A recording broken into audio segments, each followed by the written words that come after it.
నమస్కారం ఘంటారావానికి స్వాగతం. ముందుగా ప్రధాన అంశాలు.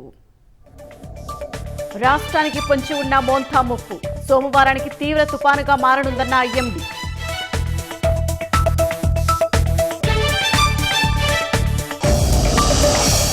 తుపాను దృష్ట్యా అధికారులను అప్రమత్తం చేసిన రాష్ట్ర ప్రభుత్వం.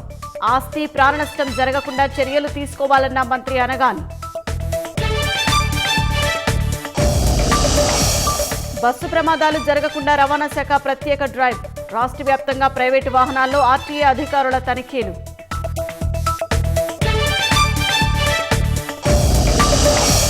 మార్చి నాటికి దేశంలో నక్సలిజం రూపుమాపే దిశగా కేంద్రం అడుగులు. ఈ ఏడాదిలో ఇప్పటి వరకు 1225 మంది లొంగుబాటు. ఇస్తాంబుల్లో శాంతి చర్చలు విఫలమైతే ఆఫ్ఘన్పై యుద్ధం ప్రకటిస్తాం. తాలిబన్లు శాంతిని కోరుకుంటారని ఆకాంక్షించిన పాకిస్తాన్.